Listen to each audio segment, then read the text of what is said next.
آج کا یہ پروگرام شمس الرحمان فاروقی صاحب کے بارے میں آرٹس کونسل نے ایک ٹریبیوٹ کے طور پر تشکیل دیا ہے۔ یقیناً فاروقی صاحب ہمارے عہد کے بہت بڑے لوگوں میں تھے، اور ایسے لوگ جو ایک بھرپور زندگی گزار کر دنیا سے رخصت ہوتے ہیں، ان کا جانا یقیناً ملال کا باعث ہوتا ہے، لیکن اس کے ساتھ ساتھ یہ پہلو بھی قابل غور ہے کہ ہم ان کی زندگی کو، ان کے کاموں کو، ان کی شخصیت کے روشن اجزاء کو پیش نظر رکھیں، اور ہم اس ملال کو فوکس کرنے کی بجائے اس نقطے کو فوکس کریں کہ انہوں نے زندگی کو کارآمد کیسے بنایا، انہوں نے وہ کون سے کام کیے جو ہمارے معاشرے کے لیے، ہماری تہذیب کے لیے اور ہمارے ادب کے لیے روشنی کا باعث ہوئے، جو دوسروں کے لیے تحریک کا باعث ہوئے اور خود ان کی اپنی زندگی کو بامانی بنانے کا ذریعہ بنے۔ یہاں پر اب تک جو بھی گفتگو ہوئی اس میں یہ بات مسلمہ ہے کہ فاروقی صاحب بڑے آدمی تھے۔ انہوں نے ادب کے جس شعبے میں بھی کام کیا، ترجمے ان کے ہاں ہوں، لغت کا کام ان کے ہاں ہو، تنقید کا ہو یا فکشن کا کام ہو، ادب کے جس شعبے میں بھی فاروقی صاحب نے کام کیا، اس میں انہوں نے اپنی تخلیقی، تنقیدی، فکری، ادبی شخصیت کا ایک ایسا روشن رخ ہمارے سامنے نمایاں کیا جو اپنے عہد کے ادب کو سمجھنے کا بھی موقع فراہم کرتا ہے، اپنے زبان و ادب کو سمجھنے کا موقع بھی فراہم کرتا ہے، لیکن اس کے ساتھ ساتھ اپنی سماجی صورتحال، اپنی انسانی صورتحال کو تہذیب سے جوڑ کر دیکھنے اور آج کی زندگی کے معنی تہذیبی سیاق میں متعین کرنے کا موقع بھی فراہم کرتا ہے۔ اچھا، یہ جو بڑا آدمی ہم کہتے ہیں، ہمارے یہاں بعض لفظوں کی بابت ایک عام تاثر یہ ہے کہ وہ ہم مشرق کے لوگ مروت اور محبت میں زیادہ استعمال کرتے ہیں۔ فاروقی صاحب ان لوگوں میں تھے جن پر اس طرح کے کسی بھی لفظ کو استعمال کرتے ہوئے ہم دیکھتے ہیں معنی کا اطلاق بالکل بدل جاتا ہے۔ دیکھیے، بڑا ادیب محض ادب میں بڑا ظاہر نہیں ہوگا، ادب میں تو ہوگا ہی ہوگا، تخلیقار ہے تو اپنے فن میں ہوگا، شاعر ہے اپنے فن میں ہوگا، لیکن اس کے ساتھ ساتھ اگر وہ ادب کی سماجیات میں کوئی کردار ادا کرنا چاہے گا تو وہ کردار بھی اس کی بڑائی کا غماز ہوگا۔ فاروقی صاحب نے ادب کی سماجیات میں بھی ایک کردار ادا کیا ہے، حالانکہ تقریبات میں ان کا اس تواتر سے آنا جانا نہیں تھا جس تواتر سے اس عہد کے دوسرے لوگوں کو ہم شریک ہوتے ہوئے تقریبات میں دیکھتے ہیں، لیکن فاروقی صاحب کم آئے، مگر جن تقریبات میں آئے وہاں انہوں نے ادب کی سماجیات میں جو کردار ادا کیا وہ بھی بہت غیر معمولی ہے۔ اچھا، پھر ادب کی سماجیات میں ایک کردار ان کے اپنے جریدے، شاندار جریدے کا ہے۔ شب خون، جیسا کہ یہاں پر گفتگو ہوئی، کہا گیا، ضیاء الحسن صاحب نے یہ بات کہی کہ شب خون ایک زمانے میں جدیدیت کا علمبردار تھا جب وہ پرچہ شروع ہوا،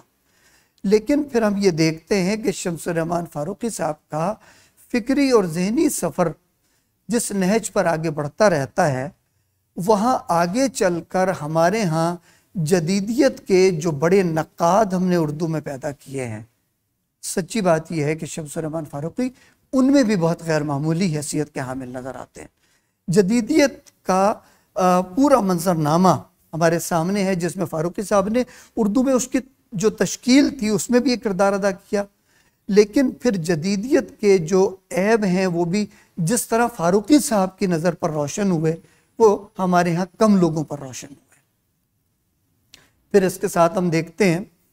کہ فاروقی صاحب کے کام کو جب ہم اس کی کلیت میں اپنے سامنے رکھتے ہیں، ان کی تنقیدی حیثیت کو جو مختلف شعبوں میں ظاہر ہوتی ہے، اور داستانوں اور افسانے اور ناول سے لے کر پھر وہ جب شاعری پر آتے ہیں تو میر جو بہت بڑا ایک تجربہ ان کے ہاں بن جاتا ہے، ایک بہت بڑا تہذیبی تجربہ، محض تخلیقی نہیں بلکہ ایک بڑا تہذیبی تجربہ میر ان کے ہاں نظر آتا ہے۔ لیکن ان کے ہاں ہمیں صرف ہند اسلامی تہذیب پر اکتفا نظر نہیں آتا، بلکہ اگر ایک طرف میر کے توسط سے اور داستانوں کے توسط سے ہند اسلامی تہذیب کے بڑے عناصر ان کے ہاں فوکس ہوئے ہیں، اور انہوں نے زندگی کے اس اسلوب کو اور زندگی کے ان رنگوں کو سمجھنے اور بیان کرنے کی کوشش کی ہے، تو دوسری طرف انہوں نے غالب اور اقبال کے ذریعے، خصوصاً اقبال کے ذریعے، وہ جو اسلامی تہذیب کی عجمی لے ہے اس کو بھی سمجھنے کی کوشش کی ہے۔ تو فاروقی صاحب کے کام کو دراصل اس کی کلیت میں دیکھنے کی ضرورت ہے، اور یہ اسی وقت ممکن ہے جب ہم ان کے فکشن کو بھی سامنے رکھیں، ان کی تنقید کو بھی سامنے رکھیں۔ اور جیسا کہ یہاں پر ابھی گفتگو کرتے ہوئے یاسمین حمید صاحبہ نے ایک بہت عمدہ نکتہ کہا کہ فاروقی صاحب کے ہاں جس طرح تجزیہ کرنے کی غیر معمولی صلاحیت ہمیں نظر آتی ہے، اور اس میں وہ مشرق کے آدمی کو بھی حوالے کے طور پر دیکھتے ہیں اور مغرب کے فکری عناصر کو بھی استعمال کرتے ہیں، اور پھر ان سے وہ کوئی ایک نکتہ جو آج کے زمانے میں، جو آج کی تہذیب میں اور جو آج کے ادب میں اپنے ریلیونس کا اظہار کرتا ہے اس کو فوکس کرتے ہیں۔ یہاں مہر افشاں فاروقی صاحب نے ایک بہت اچھی بات کہی تھی ان کی ذاتی زندگی کے حوالے سے، کہ فاروقی صاحب میں بڑی غیر معمولی صلاحیت تھی کہ وہ جنریشن اکراس جنریشن اپنا تعلق پیدا کر لیتے تھے۔ یہ بات ہمیں ان کے ادب میں بھی نظر آتی ہے، خصوصاً ان کے فکشن اور تنقید کو اگر ہم دونوں کو جوڑ کر دیکھیں تو ہمیں یہ نظر آتا ہے کہ انہوں نے پچھلی 2-2.5 صدیوں سے زیادہ کے ادب اور جنریشنز کو آپس میں جوڑنے اور نئے سیاق میں ان کے معنی متعین کرنے کی جو غیر معمولی اور حیرت ناک کوشش کی ہے، وہ نہ صرف ہمیں اپنی تہذیب کے بارے میں بعض چیزوں کو نئے سرے سے دیکھنے کی دعوت دیتا ہے، نئے سرے سے ان کے بابت سوچنے کی دعوت دیتا ہے، بلکہ اس کے ساتھ ساتھ اس آج کے زمانے میں تہذیب کے معنی کیا ہیں اور تہذیب اور ادب کو ملا کر پڑھنے کا طریقہ کیا ہو سکتا ہے، اور تہذیب کے سیاق میں ادب کے معنی متعین کیسے ہوں گے، یہ کام فاروقی صاحب نے بہت غیر معمولی انداز میں کیا۔ اور آخری بات فاروقی صاحب کے بارے میں، فاروقی صاحب ہمارے ہاں ہمارے اس عہد میں مولانا حالی اور محمد حسن عسکری کے بعد وہ تیسرے بڑے نقاد ہیں جن کی بابت یہ کہا جا سکتا ہے کہ انہوں نے بہت ان پاپولر جو ڈسکشنز ہیں وہ اپنی تنقید میں کیے، اور بہت ایسے فیصلے بھی ان کے ہاں میں نظر آتے ہیں تنقید میں، اور ایسی باتیں اور ایسے سوال نظر آتے ہیں جو یقیناً ہمارے سماج میں بھی ناپسندیدہ ہو سکتے ہیں، خود ہمارے ادب میں بھی، اور ان کی بابت سوال بھی اٹھائے گئے، ان پہ جھگڑے بھی ہوئے، ان پہ بحثیں بھی چلیں۔ تو اس کا مطلب یہ ہے کہ جو اپنے عہد کا ایک بڑا ادیب کردار ادا کرتا ہے اپنے سماج میں،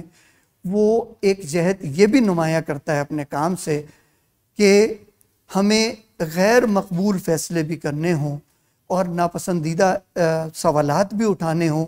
تو بڑا ادیب، بڑا نقاد، بڑا دانشور ان سے بھی صرف نظر نہیں کرتا، اور فاروقی صاحب اس نوعیت کی ایک ایسی شخصیت تھے، اسی لیے ان کا کام، ان کی شخصیت ہمارے ادب کے تعدیر زندہ رہنے والے روشن حوالوں میں شامل رہیں گے۔ بہت شکریہ مبین مرزا صاحب۔ اور اب تک جو گفتگو ہوئی اس میں ایک اہم بات جو مزید اضافہ ہوا مبین مرزا صاحب کی طرف سے وہ یہ کہ شمس الرحمان فاروقی صاحب کے کام میں تنوع بہت نظر آتا ہے، اور وہ مشرق سے مغرب تک اور کلاسک سے جدت تک تمام جگہ پر ہمیں محسوس ہوتا ہے، نظر آتا ہے۔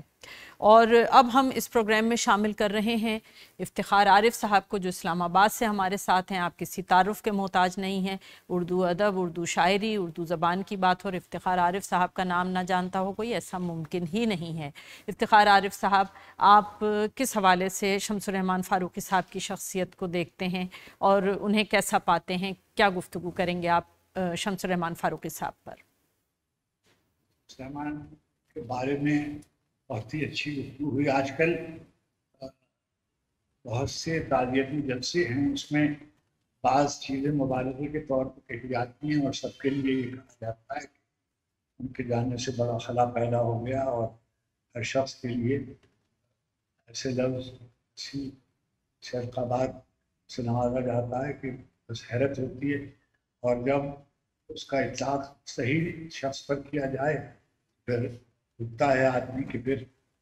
شمس الرحمان جیسے لوگوں کو کیا کہا جائے. میں سمجھتا ہوں کہ شمس الرحمان فاروقی ہمارے عہد میں جیسے ابھی مبین نے کہا عسکری صاحب کے بعد سب سے بڑے آدمی تھے تنقید کے میدان میں. یہ وہ زمانہ ہے کہ جب انہوں نے لکھنا شروع کیا اور اس وقت رفیع پسند تحریک کے زور کا زمانہ تھا جی. اور میں نے ان کو دیکھا ہے کہ ہندوستان میں خاص طور پر انہوں نے واحد گویا جدید لکھنے والوں میں تھے جو بڑے نقادوں کے مقابلے میں انہوں نے شبخون کو تحریک کے طور پر لانچ کیا اور کوئی دوسرا اور رسالہ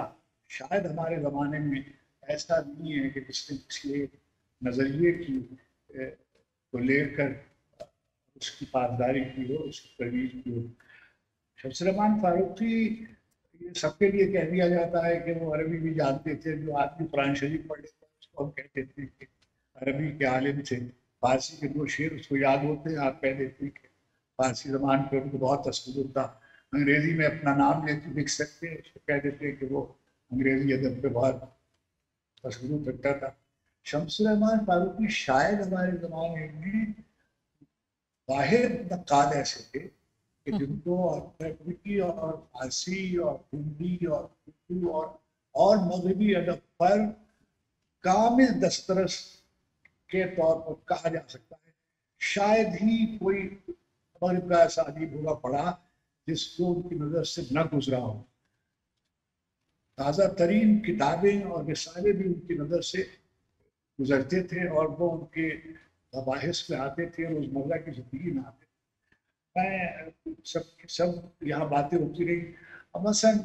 بعض ایسی باتیں بھی ہوگی جن سے اختلاف بھی کیا جا سکتا ہے. بالکل سکے کہ آگ کا دریا ظاہر ہے بہت بڑا ناول ہے اور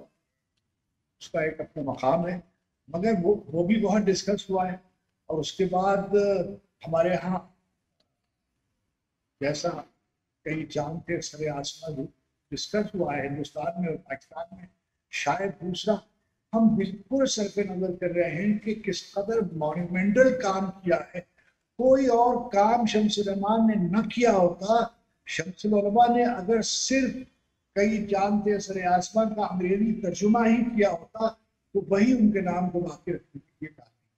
انہوں نے فرانسس بشپ کے ساتھ مل کر میر کے ساتھ جو کام کیا وہ آپ دیکھیے. غالب اور میر کے سلسلے میں جو ان کی تفہیم ہے اس کا اندازہ آپ کو ان کی کتابوں سے ہوتا ہے. بہت بنیادی نوعیت کی کتابیں، مثلا اردو کا ابتدائی زبان چھوٹی سی کتاب ہے، مگر میں سمجھتا ہوں کہ بڑے بڑے جو ہمارے گویا ماہر لسانیات ہیں انہوں نے بھی اس مسئلے کو اس قدر وہ ٹوک انداز میں نہیں لکھا جیسا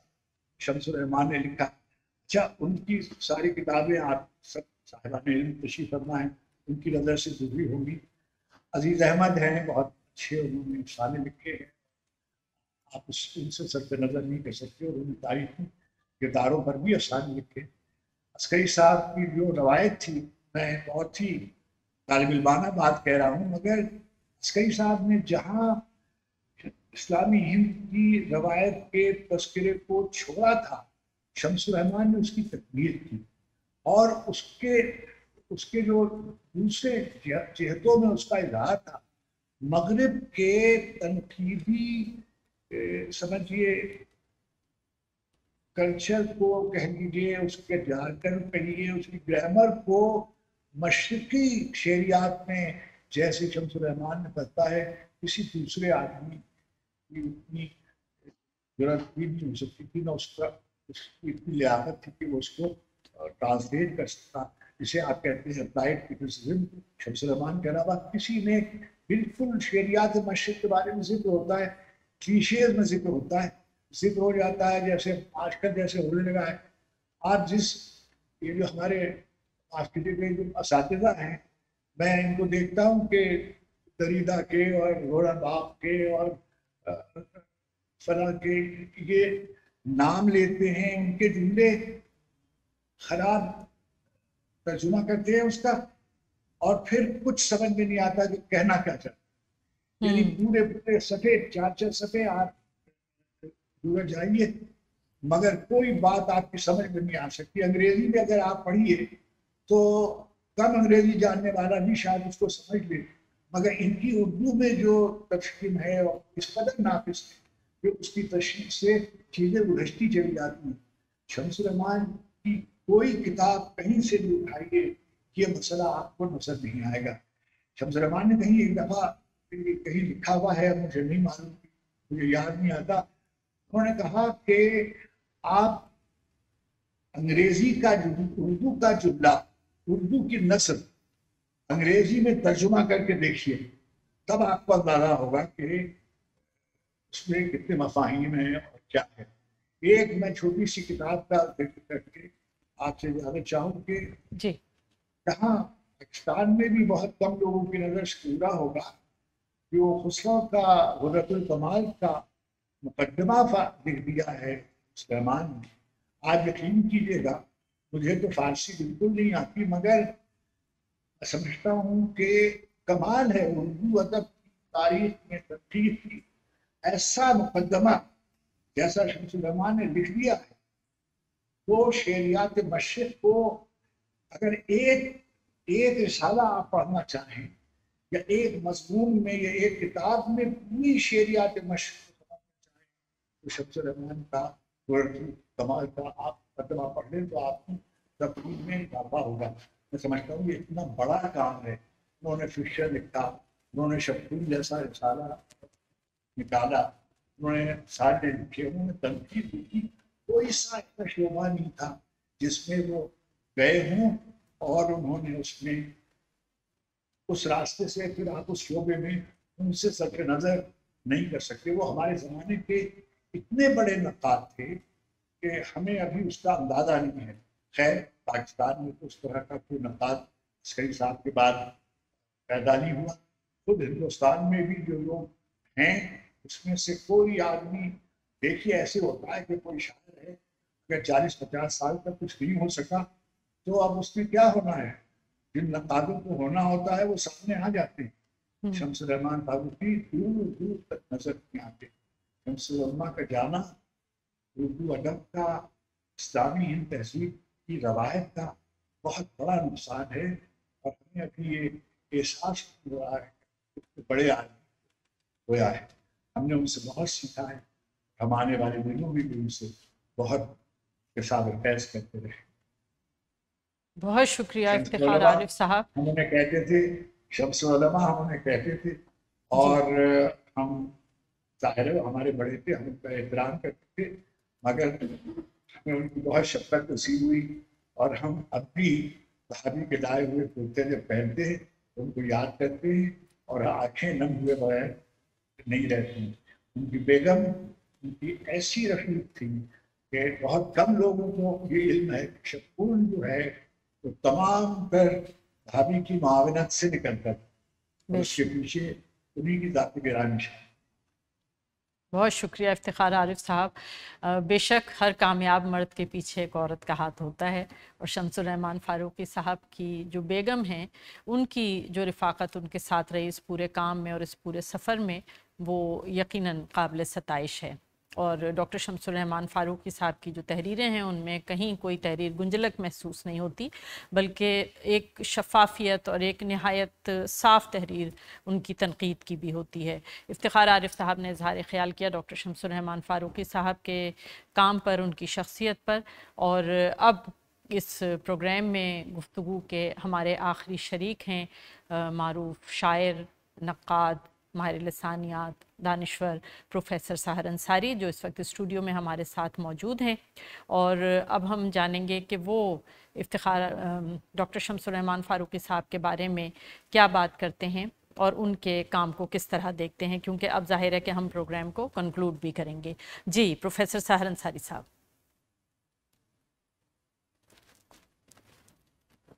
شکریہ۔ سب سے پہلے تو آرٹس کونسل کا شکریہ ادا کرنا چاہیے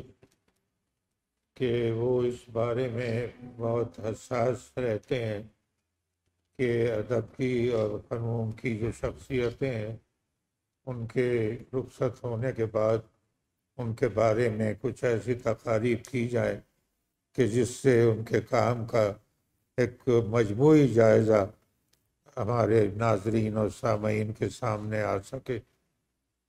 شمس الرحمن فاروقی صاحب ایک ہمہ جہت شخصیت تھے۔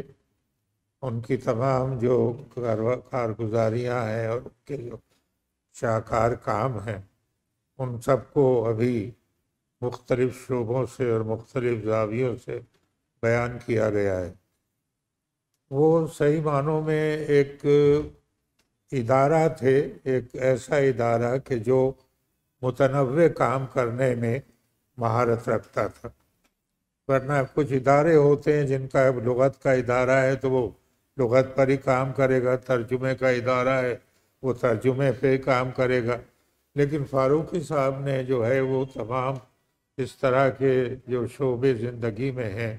اور ادب کے ان پر سیر حاصل کام کیا۔ کوئی ایک کام بھی وہ اگر کر جاتے، یعنی اگر داستان پر ہی کر جاتے یا ناول ہی لکھ جاتے یا سوار کے افسانے ہی لکھ جاتے یا میر تقی میر کے شیر شور انگیز جو ہے اس پہ لکھ جاتے تو یہ ہی ایک بہت بڑا کام ہوتا جائے کہ اس میں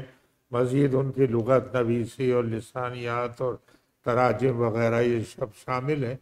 تو حقیقت یہ ہے کہ ایک بہت بڑی شخصیت ادب کے لحاظ سے فاروقی صاحب کی تھی اور ان کو مختلف زاویوں سے اور مختلف کام کے جو رخ ہیں ان سے دیکھنے کی ضرورت ہے۔ مجموعی گفتگو کرنا جو ہے وہ ہماری مجبوری ہے، اس لیے کہ وقت کم ہوتا ہے، اور پھر یہ ایک خوشائند بات بھی ہے کہ ہندوستان اور پاکستان کے ادیب اور شاعر جو ہیں وہ اس بحث میں، اس گفتگو میں حصہ لے رہے ہیں، تو یہ ایک اچھی بات ہے، لیکن اس کو اور بھی اگر وسعت دی جائے تو بڑا اچھا ہوگا۔ میں اس وقت شیر شور انگیز کے بارے میں کچھ عرض کرنا چاہوں گا۔ جی، یہ ایک بہت ہی اہم ان کا کارنامہ ہے، اس لیے کہ میر تقی میر جتنے بڑے شاعر ہیں اور ان کو جس طرح خدائے سخن تک کا خطاب دیے چکے ہیں اس پر اتنا کام نہیں ہوا ہے جتنا ہونا چاہیے۔ اگر کتابی صورت میں آپ دیکھیں تو جعفر علی خاں اثر کی مزامیر ہے، یا خواجہ احمد فاروقی کی کتاب ہے میر تقی میر، یا پھر رالف رسل اور خورشید الاسلام کے 3 مغل پوئٹس، اس میں ان کا ذکر ہے، ورنہ زیادہ تر مقالات لکھے گئے ہیں، اور وہ بھی نقوش نے اچھا کام کیا کہ 2 جلدوں میں اس کو یکجا کر دیا، تو ایک مطالعہ ان کا ہوتا ہے۔ لیکن وہ جو کہا ہے میر نے کہ سہل ہے میر کا سمجھنا کیا، سہل ہے میر کا سمجھنا کیا، اس کا ہر شعر ایک مقام سے ہے، کیا کہنا، کیا تو اس مقام کو تلاش کرنا یہ ایک بہت بڑا کام ہے جو ابھی تک ہوا نہیں۔ بالکل۔ اب فاروقی صاحب نے یقیناً یہ کام کیا، اس میں 2 رخ مجھے نظر آتے ہیں۔ پہلا رخ تو یہ ہے کہ جیسے ہمارے یہاں درسگاہوں میں لفظی اور معنوی اور علم بیان کی باتوں سے شعر کو سمجھایا جاتا ہے، تو وہ بھی انہوں نے کیا۔ مثلا میر کا ایک شعر بہت ہی یعنی ایک ذہنی طور پر انسان کو مختلف زاویوں سے سوچنے کی طرف مائل کرتا ہے، حالانکہ بظاہر ایک سہل ممتنع کا شعر ہے وہ، کہ دیر تک شمع سر کو دھنتی رہی، کیا پتنگے نے التماس کیا۔ اب اس میں جو کیا پتنگے نے التماس کیا جو لہجہ ہے، اس کو کئی طریقے سے آپ ادا کریں تو معلوم ہوگا کہ کوئی اس میں رمز ہے، کوئی ایسی بات ہے، لیکن انہوں نے وہی ایک درسگاہ کا انداز بھی اختیار کرتے ہوئے یہ کہا کہ جس وقت کوئی ہوا تیز چلتی ہے تو شمع کی لو لہراتی ہے، اور کبھی پتنگا جب تیزی سے گزرتا ہے تو اس کے پروں کے ہلنے سے بھی جو ہے وہ شمع جو ہے لہراتی ہے۔ تو اب یہ جو ہے اس طرح کی جو ترکیب اور اس طرح کی تفہیم بھی ان کے، کیونکہ میر کا یہ شعر جو ہے وہ اس کا جو ابہام ہے وہی اس کا اشکال ہے، کیا کہنا۔ تو اس کو بہت کم لوگ سمجھ پائے، پھر جب دوسری طرف آتے ہیں تو جس دور میں انہوں نے یہ کام شروع کیا اس میں ڈی کنسٹرکشن اور اسٹرکچرلزم